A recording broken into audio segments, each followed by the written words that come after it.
Começa aqui o Pod Mais Empresas, o podcast corporativo que traz gestão, inovação e sustentabilidade. O Pod Mais Empresas, ele tem apoio da Turnit Brasil e do jornal Empresas e Negócios.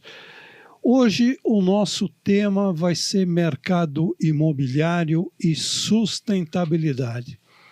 Quantas empresas, afinal, praticam a sustentabilidade de fato ou que dizem praticá-la para inflar seus preços? Para tentar tirar limpo isso daí, nós trouxemos Milton Bigutti Júnior, que é diretor técnico da construtora incorporadora. Obrigado pela sua presença, obrigado pela disponibilidade de tempo. Obrigado a você, Nelson. É um prazer estar aqui. Espero contribuir aí, nesse podcast aí para a gente bater um papo sobre sustentabilidade, sobre mercado imobiliário, enfim. Certamente. O Milton, ele é advogado de formação, é engenheiro civil de formação e de atividade, não é isso? Ele é diretor técnico de energia sustentável da M. Bigutti, é presidente do Conselho da Associação dos Consultores do Grande ABC e diretor regional do Secov também ali na região do ABC. Vamos começar do começo, Milton? Bora. Energia limpa. Que tipo de energia vocês produzem? Como é que é o processo? Onde que vocês armazenam isso? Nós tivemos uma sacada, uma ideia muito boa, que nós começamos a construir centros logísticos na empresa. Nossa empresa é basicamente residencial, O core principal da empresa são condomínios residenciais. Nós compramos terreno, fazemos a incorporação, construímos e vendemos. Nós fazemos toda a cadeia do mercado residencial. Mas daí, num certo momento, começamos a construir... Já são 40 anos, 40 é isso? 40 anos de Bigutti, cara. Quantas unidades entregues aproximadamente? Aproximadamente 11 mil unidades entregues. Quer dizer, vou falar que 3 pessoas por unidade moram, mais de 33, quase 35 mil pessoas moram num M. Bigutti, cara. É uma grande responsabilidade, viu? 35 mil pessoas é maior aí que muitas cidades aí do interior aí de São Paulo. Você não tem nenhum na Praia Grande que está mais ou menos, né? Nenhum com uma construção? É. Não, nós estamos agora com uma construção em São Vicente. Não. Agora sim, agora eu entendi a brincadeira. Aquele do prédio prega, pelo amor de Deus, nunca tivemos problema nenhum nesse sentido. Graças a Deus, tudo em ordem, tudo entregue, os clientes felizes, tudo na paz. Tudo em ordem. Agora que eu entendi na Praia Grande do Pilar lá que você deu. Não. Graças a Deus, não. Isso nunca aconteceu. Sempre trabalhamos aí bem centrados, com muita... O foco de vocês é residencial, né? Então, o nosso foco é residencial. Daí começamos a fazer alguma coisa comercial também para vender. Já construímos escolas, construímos supermercados de grandes grupos aí Mas aí por encomenda, naturalmente. Por encomenda. Então nós já atuamos em várias frentes, Quando chegou a oportunidade de construir um centro logístico em Diadema, na região de Diadema, em Diadema, construímos um centro logístico lá para alugar os galpões e tal. E aí foi... Nós optamos em construir um segundo centro logístico em São Bernardo e depois, mais recentemente, um terceiro centro logístico em Santo André, que é o M. Bigutti Business Park, M. Bigutti Business Park Santo André, São Bernardo e Diadema. E aí, ao longo do tempo, esse centro logístico sempre muito bem alugado, os telhados desse centro logístico é um passivo, Dentro daquilo que se transforma esse passivo num ativo. Uhum. Daí, qual foi a sacada? Poxa, onde nós podemos colocar as placas solares para energia fotovoltaica, energia limpa?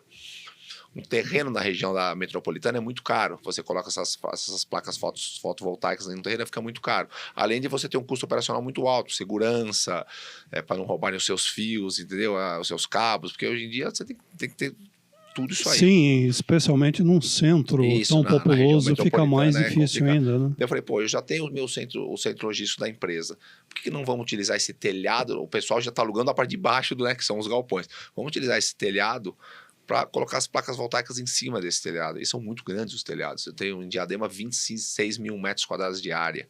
Em Santo André, 60 mil metros quadrados de área, aproximadamente, Grande, hein? Em São Bernardo, 25 mil metros quadrados de área. Então, cabe muito. Quanto que isso gera de energia? Daí nós optamos em colocar uma usina protótipo protótipo em Diadema, porque a gente não sabia nada sobre usina fotovoltaica, isso há uns 3 anos atrás. Daí eu comecei a estudar muito, eu particularmente comecei a estudar muito sobre esse assunto e colocar uma usina protótipo. Mas inicialmente para aproveitar o espaço, né? Não, foi para entender como funcionava. Ou você já tinha ideia de fazer alguma coisa numa linha mais sustentável? Sim. Quando eu fiz essa primeira protótipo... Porque acaba sendo um diferencial no mercado, mas quando né? eu fiz essa protótipo, já foi visando uma usina maior, certo? Mas eu falei, deixa eu entender primeiro como é que isso funciona. Nós fizemos uma protótipo muito pequenininha, gerava lá energia. Hoje ela gera energia para abastecer a nossa sede, tá? Só a sede de escritórios, não a sede de obras, a sede de escritórios, gera energia para abastecer a área comum desse centro logístico. Pô, que legal. E para mais uma empresa lá do centro logístico lá, porque não era tão pequena que não gera mais energia que isso. Enfim, ficamos um ano nisso, um ano e pouco nisso, e aí falamos, bom, agora sim vamos partir para a grande. E aí estamos fazendo agora, já está em obras, a usina propriamente dita mesmo, né, que seria a segunda usina, mas não é a primeira, né, grande usina, porque a primeira é a protótipo. Então, a segunda na usina nossa, que vai gerar 2,1 megawatts, é muito grande isso. É energia para dedéu aí, entendeu? E uma terceira já... Tem aquele esquema de colocar na rede o excedente? É isso que eu... E a terceira usina vai ser em Santo André, que vai gerar 1,5 mega. Qual é a ideia disso? É justamente isso, injetar na rede o excedente, aí você tem 5 anos para reutilizar essa energia, tá? Então a ideia disso é pulverizar essa energia, porque eu estou dentro de uma rede que é uma rede muito valorizada, que é a rede da concessionária da região metropolitana, tá? A antiga Eletropaulo, hoje Enel, apesar da Enel estar meio mal falada aí, mas é uma rede muito valorizada, porque para esse sistema, poucas usinas estão presentes no sistema da região metropolitana, porque é muito caro o terreno. Então, você agora inaugurou uma usina fluvial, se eu não estou enganado, também aqui em São Paulo, que gera até um pouco menos do que essa nossa, e a nossa é uma das maiores da região metropolitana. E vai gerar muita energia, 2,1 mega é muita energia, tá? E nós queremos pulverizar, então nós queremos utilizar essa energia para o nosso escritório, para as nossas obras, para alguns clientes nossos, entendeu? Então nós vamos conseguir pulverizar isso. Financeiramente compensa? Hoje? Compensa, porque você, na realidade, você não vende energia, né? Você loca os painéis, então você faz os painéis, aluga esses painéis, tá? E você tem uma rentabilidade com isso, baseado sempre no custo da energia. Então, financeiramente compensa. Vocês têm um outro CNPJ, como a MB Gucci Energia, coisa do tipo? A Big Tech. Chama Big Tech Energias. O nome da empresa é Big Tech, é uma empresa do grupo MB-Gucci, tá? Na realidade é uma unidade de negócios. É uma unidade de negócios com outro CNPJ, tudo, mas é do mesmo grupo, tá? A sede é no mesmo local, tá? Do mesmo grupo. E vocês podem investir mais nessa questão de energia? Nós estamos fazendo esse primeiro grande usina. Já foi aprovada a segunda grande usina, agora não está em obras ainda, deve concluir até dezembro, já a segunda usina concluída. Você só pode distribuir ela aqui na Grande São Paulo? Só posso distribuir na rede da Enel, porque ela está ligada na rede da Enel, entendeu? Se eu construir, é assim que funciona, se eu construir uma usina na rede da CPFL, eu só posso distribuir na rede CPFL. Porque ela tá ligada. Então, na rede que a usina está ligada é para onde você pode distribuir, entendeu? Mas na rede da Enel depois que ficaram sabendo que nós estávamos construindo uma usina desse porte, mas veio tanta proposta para alugar essa usina nossa. Mas opa, que interessante. De repente criou um outro negócio, literalmente. Exatamente, né? Veio tanta proposta e aí nós acabamos vendo que a gente estava com... Vocês têm algum parceiro por enquanto, na não. energia? Não. Por enquanto não. Por enquanto é só nós. Temos a empresa que está construindo essa usina para nós, né, que é a Portal Solar. Chega a ser um parceiro sim, porque vem desde o começo da usina protótipo ele trabalhando conosco. Para tentar entender o funcionamento disso, para você que tem formação em engenharia civil, é simples? Não. Não é? Não foi muito simples, não. Ainda está sendo, eu contratei. Eu sou muito tranquilo com relação a isso, né? Se você não sabe, procura quem saiba. E aprenda com os bons, vamos falar assim. E eu contratei 2 empresas de consultoria, né? Uma é para consultoria para tirar a documentação dessas usinas, e outra empresa de consultoria para acompanhar a execução dessas usinas e a operação dessas usinas. E isso é uma coisa que vai durar, né? É mais a garantia dos painéis fotovoltaicos é de 25 anos. Então, não é que acabe em 25 anos, a garantia é de 25 anos. Depois disso, ainda vai. Então, é bastante tempo. É que depois de 25 anos, ele começa a perder um pouco a eficiência. Então, você às vezes tem que trocar alguns painéis e tal. Mas, olha, quando ter 25 anos, entendeu? Então, quer dizer, é um negócio que vale a pena investir. No momento, sim. Agora, não obstante o fator de energia ser crucial, né, para os próximos anos aí, né? A regulamentação para a energia fotovoltaica mudou para pior para quem quer investir, tá? Mas eu peguei ainda a lei antiga, tá? Essas duas usinas minhas estão na lei antiga, então está valendo muito a pena. Mudou a regulamentação, ainda vale a pena? Daí tem que se pensar um pouco com a regulamentação nova, porque eles passaram a cobrar algumas taxas que não eram cobradas. Mas me parece aí está tendo um movimento, tá, que estão revendo isso de novo para retornar com a legislação antiga, porque viram que o investimento retraiu um pouco, entendeu? Com essa mudança. Então acredito que isso vai retroagir e nós e o mercado vai construir mais usinas baseado nisso. Pô, muito legal. E como é que fica a questão dos imóveis? Quando você vai comercializar hoje um imóvel seu, ele costuma ter alguma agregação de valor pelo fato de você ter energia limpa? Então, nós trabalhamos em todas as faixas, né, de consumo do mercado imobiliário. Então eu construo desde a habitação econômica, que é vamos falar hoje o Minha Casa Minha Vida, até o apartamento de alto padrão de 200 metros quadrados, com 4 vagas de garagem, enfim.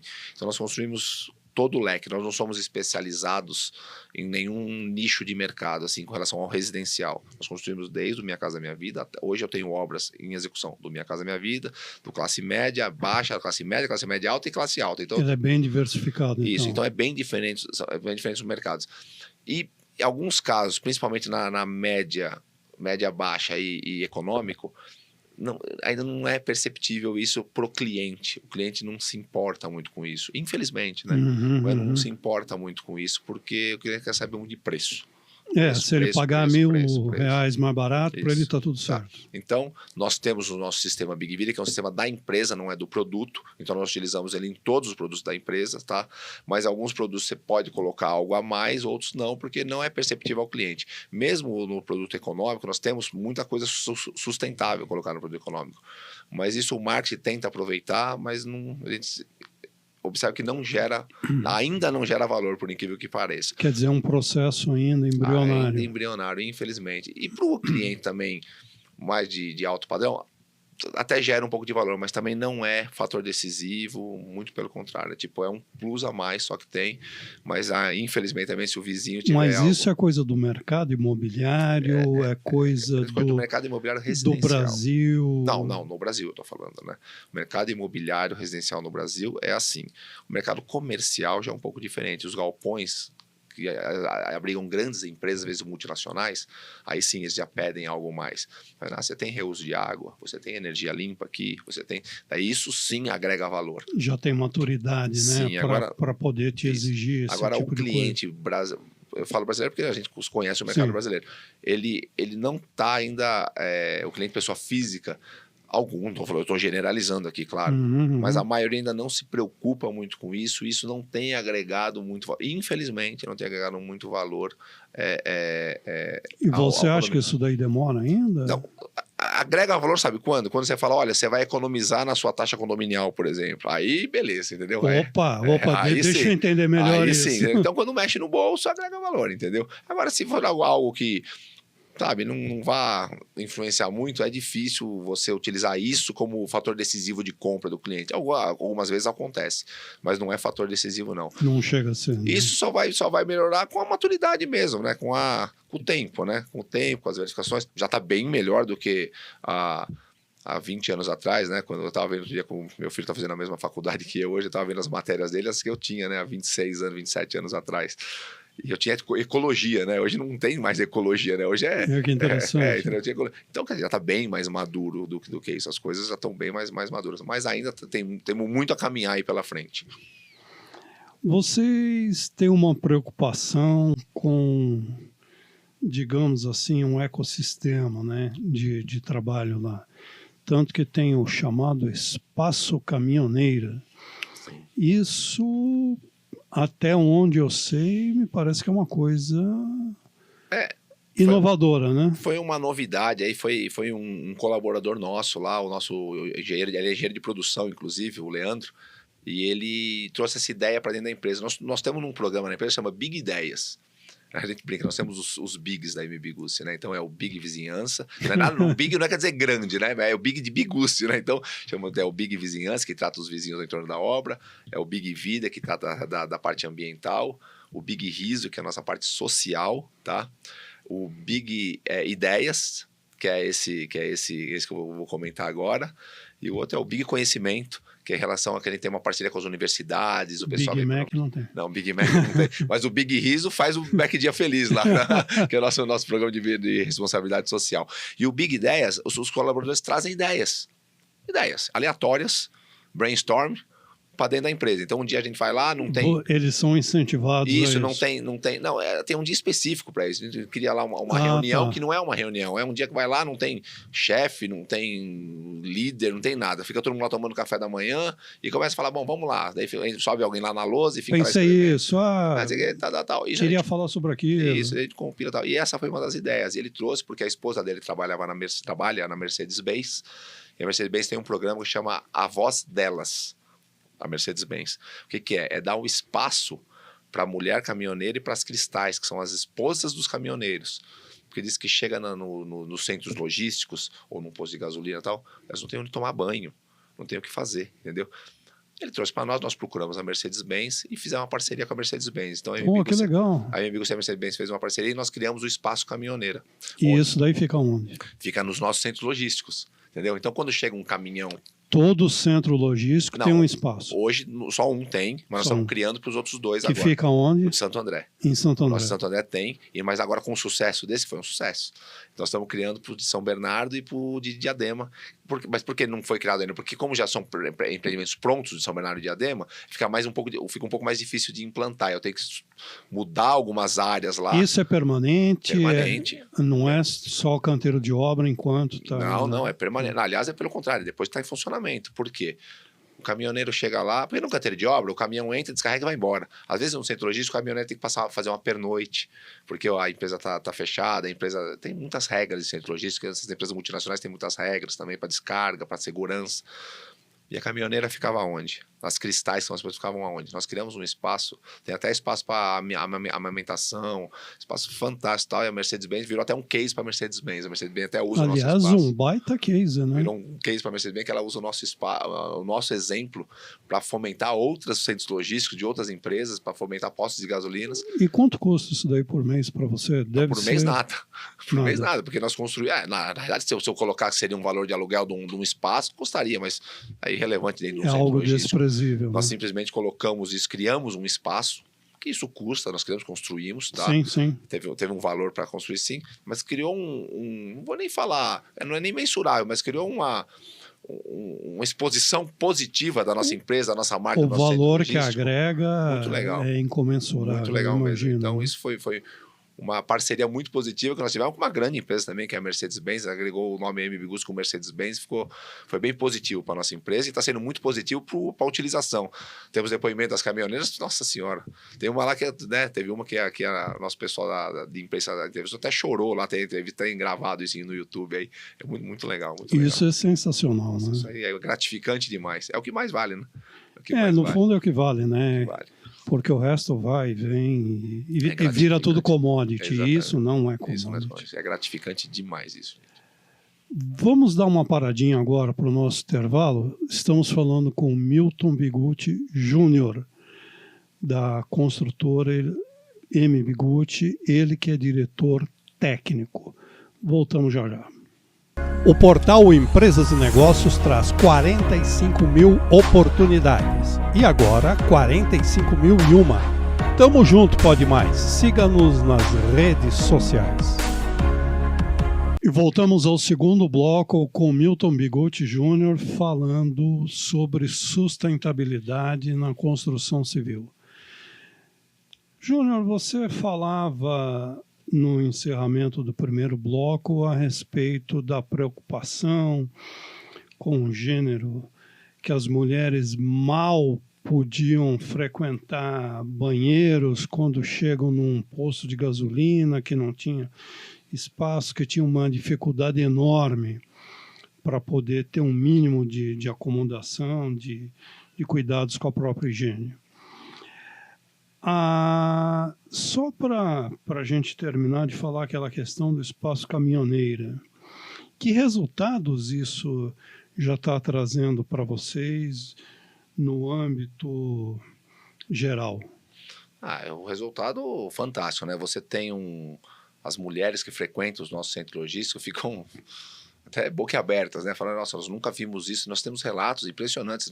Nós chegamos em posto de gasolina. Quando a gente fala em posto de gasolina, não é aqueles postos bonitos da estrada, né? Onde quando a gente vai viajar, são aqueles postos de caminhoneiros. Não é de rede Grahal, né? É outra. Aqueles postos de caminhoneiros, eu tava falando, a gente não tem nem onde ficar, a gente fica trancada dentro do caminhão, às vezes até para amamentar, às vezes com um nenê e tal.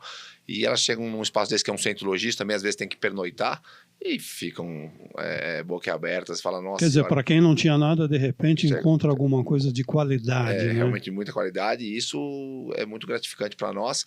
E nós não esquecemos também do caminhoneiro. O caminhoneiro também tem um espaço caminhoneiro dentro do nosso centro logístico. Quer dizer, ele não é discriminado, né? Não é porque ele tinha antes que não vai ter agora. Continua tendo agora, porque isso a maioria dos centros logísticos pelo menos tem, e dos postos de gasolina também acredito que sim, mas nós não esquecemos da caminhoneira, né? Isso que a gente prega isso e gostaria que todos, né, fizessem igual, algo tão relativamente simples para um centro logístico e que agrega muito valor de verdade.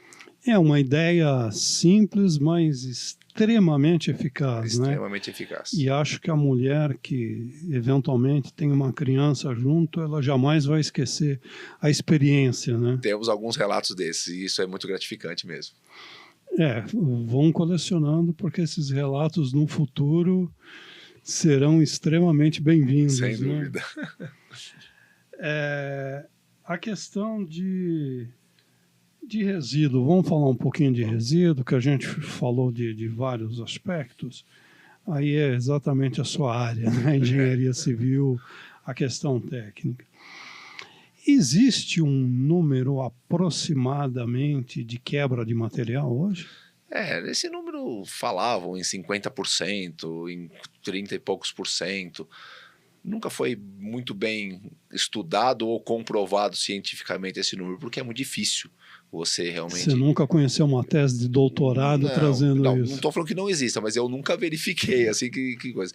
Mesmo porque eu imagino que se, vamos dizer, antigamente, hoje não falam mais, mas antigamente falavam 50% de resíduo da construção civil. Nossa, gente, com esse monte de prédio que tem em São Paulo, onde está também esse tanto de resíduo, entendeu? Ia ser, acho que nem fisicamente caberia, mas... Não, e talvez tivesse até percentuais diferenciados. Sim, conforme a região. Conforme a região e conforme também o material a ser aplicado. Isso, e o que hoje em dia eu tenho quase certeza que o número é bem menor do que, não vou falar os números corretos, mas é bem menor do que era há 15, 20 anos atrás, mas muito menor porque... Para a gente ter alguma referência só, desculpa te interromper, claro. Mas passa de 10%? Eu acredito que sim, ainda passa de 10%. Mas, por quê? Estou falando no geral, porque, por exemplo, as construtoras em si, as construtoras a atividade fim dela é a construção mesmo, acredito que não. É menos que isso. Mas nós temos muitas obras ainda, aquela obrinha da casinha, aquelas obras informais, vamos falar assim, entendeu? Então, se você juntar tudo, que é bastante coisa, se você juntar tudo isso, sim, acredito que passe sim de 10%, mas é um número também que eu volto a dizer, não é cientificamente comprovado aí. Mas o que nós temos feito com relação a isso? Você tem desenvolvimento de novos materiais também, né? Exatamente. Que acabam, ao final, contribuindo por exemplo, antigamente, para eliminar ou minimizar o desperdício. Isso, para você fazer antigamente o concreto, você batia na obra o concreto. Então você comprava areia, comprava cimento, comprava, entendeu? E a brita, e batia na obra o concreto, e para encher lá uma laje e tal. Hoje não, hoje o concreto vem pronto. Hoje já há muitos anos já. Mas a massa também, você comprava areia, cimento, misturava água e fazia argamassa para chapar, para sentar bloco. Hoje já vem... Era alguma coisa mais artesanal. Isso, hoje já vem ela ensacada, às vezes já vem até pronta. Tem um sistema que chama argamassa estabilizada, ela já vem pronta, você só coloca. Então, nem água você precisa acrescentar. Então, isso vai minimizando os desperdícios. Então, nesse caso, você não tem mais desperdício de areia, não tem mais desperdício de cimento. O aço. Estou citando alguns exemplos aqui, tá? Que não são tão novos, mas também não são tão antigos. O aço. Antigamente, você comprava barra de aço reta, 12 metros de aço. Daí você cortava ela para colocar lá nas vigas, nos pilares, na laje, e sobrava aquelas pontas de aço e tal. Hoje você compra o aço já cortado e dobrado, já vem da fábrica pronto para você só encaixar. Você não tem desperdício de aço, entendeu? Então isso vai minimizando. mas não vai eliminando. Você existe ainda algum tipo de desperdício na obra. Por exemplo, às vezes um bloco de concreto tem uma quebra. Tem lá o pedreiro, na hora de cortar ele para sentar na parede, quebrou a pilha de bloco, às vezes caiu. Você, como engenheiro, você saberia dizer se o Brasil é um país que tem um índice razoável de perda? Não, em comparação a outros? Não, em comparação a países estágio? desenvolvidos, eu acho que não. Nós estamos atrás. Eu vou explicar por quê. Porque os países desenvolvidos, os sistemas... Eu citei para você aqui alguns sistemas industrializados já. O aço cortado e dobrado, a argamassa vem pronta. Mas em outros países desenvolvidos, um exemplo, os Estados Unidos, que eu tenho bastante conhecimento de lá, é tudo pronto. Você praticamente... E ali usa muita madeira também. Muita madeira, você praticamente monta só na obra. E o porquê que acontece isso? Porque a mão de obra é muito cara. A mão de obra é muito cara, fortalece a industrialização da obra. Então vem tudo muito pronto, você monta as coisas lá dentro. Lógico, tem que ter mão de obra dentro da obra, sim. No Brasil ainda não. A construção ainda é muito artesanal. Então, isso gera um desperdício maior por ser artesanal. E o que você faz com esse desperdício? Você procura reciclar ele. Nós temos um programa que é o Big Vida, e há quase 20 anos, né? E nós temos um sistema de reutilização dos materiais. Então, tudo é segregado. Que legal. Que tipo de material que vocês reciclam? Gesso. Resto de bloco, de parte de cimento, vamos falar assim, de cimento, aço, papel, então, madeira, tá? Então, todos esses materiais, numa obra, a gente separa, tudo é separado. Então, nas nossas obras tem a baia de madeira, então, o que sobrou ali e tal, a gente separa. É a própria empresa que faz isso? Não, você terceiriza? Não, a própria MB Gusto separa tudo, segrega tudo, e daí nós contratamos uma empresa, tem várias no mercado, tá? E eles recolhem isso e levam para reciclagem. E isso volta para o mercado, como material reciclado. Às vezes volta para a própria obra nossa, às vezes não, para outras, entendeu? E volta para o mercado. Então, isso é muito interessante. E chega a ter um custo convidativo? Não chega a ter um custo, mas a partir do momento que você consegue... Tanto é que o nosso programa de reciclagem de material chama Obra Limpa, tá? Não tem nada a ver com reciclagem, o nome é obra limpa, porque a partir do momento que você está segregando, está separando os resíduos, você está mantendo a sua obra organizada. E uma obra organizada, eu cito sempre o exemplo do metrô. Ninguém joga um papel no chão do metrô de São Paulo, porque está tudo tão limpo lá, que você fica com vergonha de jogar. E acontece, é do ser humano. E na obra é a mesma coisa. O desperdício começa a ser minimizado, porque a sua obra está muito organizada e limpa. E nós temos metas ambientais, metas de desperdício, onde a gente controla ano a ano, no nosso Pacto Global, inclusive, mostra isso, se nós estamos atingindo ou não a nossa meta de resíduos. Vocês têm relatório de sustentabilidade? Nós temos um relatório o Pacto Global, que é o nosso relatório de sustentabilidade, publicado na ONU, inclusive está no nosso site, e a gente é fornecido pela ONU. Nós fomos uma das primeiras empresas construtoras a apresentar esse relatório de sustentabilidade na ONU, que chama Pacto Global mesmo.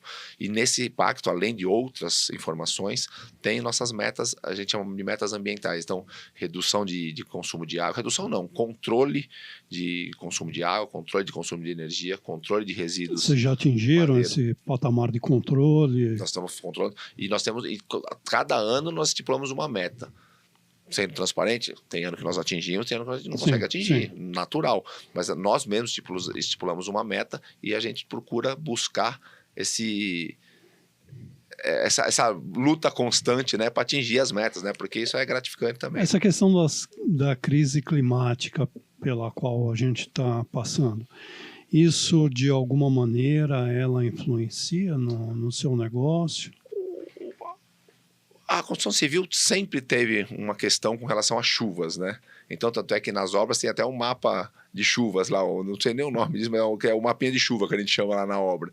Por quê? Porque quando chove muito, você não tem produtividade, tá? Porque a construção civil é muito ao ar livre e tal. Então, isso influencia sim. Mas se eu tenho alguma conclusão com relação se isso está influenciando hoje ou não, eu acredito que não esteja ainda. Neste caso, da construção e da produtividade em si, ainda acredito que não esteja influenciando, mas está influenciando em muitas outras coisas do nosso planeta que não está legal, né? Sim, a gente tem um espaço grande para percorrer isso não tá ainda, legal, né? Não está legal de verdade. Não só na construção civil, né? Sim, isso não está bom. Relativamente ao entorno que você trabalha, como é que funciona a sua relação com a vizinhança? É isso. Porque isso não, acredito que não deva ser uma coisa Quem simples gosta de obra do lado. também, né? Pois é. A obra fica legal no outro bairro, né? Ou depois de pronta, né? Nós temos um programa que é um dos bigs que eu falei aí há pouco. Nós temos um programa que chama Big Vizinhança, que é justamente a nossa relação com os vizinhos. Porque nós sabemos que ninguém quer ter uma obra do lado. Então nós criamos esse programa para justamente trazer o vizinho para perto da obra, fazer o vizinho entender.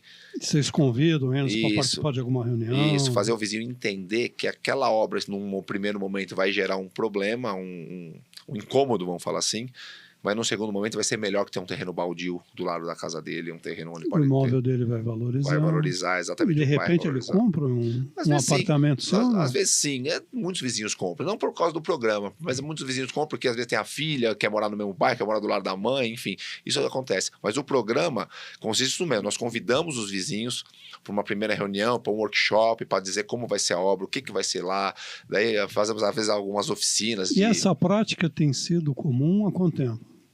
O Big Vizinhança, nós já tem uns 8 anos mais ou menos. Já tem há bastante tempo. Interessante esse programa, hein? Daí você traz eles os vizinhos vão, conhecem a obra, conhecem tudo. É até um motivo de fazer uma propaganda do empreendimento, sem inclusive. Dúvida. Fazemos um marketing, uma oficina, às vezes com fazer uma horta suspensa, sabe? Criamos algum fato, um workshop de horta suspensa, de integração entre os próprios vizinhos. Colocamos Wi-Fi gratuito para 1 quilômetro no interior da obra.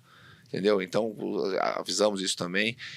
Em algumas obras, quando é possível, colocamos coleta reciclável para os vizinhos. Então, o vizinho vai lá, joga a garrafa dele, joga o óleo, entendeu? Colocamos coleta reciclável nas nossas obras. Quer dizer, na verdade, você oferece algum nível de conforto para eles também. Exatamente. Né? A ideia é o cliente sentir saudade da obra. Pode dizer, é difícil isso, mas entendeu?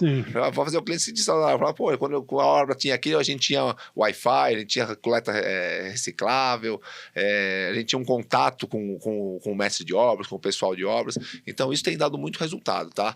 Tem minimizado muito as questões. A relação sempre é muito boa, o pessoal recebe bem. Sim, claro, muito bem e tal. Claro, não vou falar, acabaram, zeraram as questões com o vizinho, não, às vezes ainda tem e tal, mas minimizaram muito. Por quê? É um canal aberto com a vizinhança. Se tiver alguma questão, nós já deixamos claro, se não é uma questão aqui, o canal é esse para você entrar em contato, você pode falar com essa pessoa.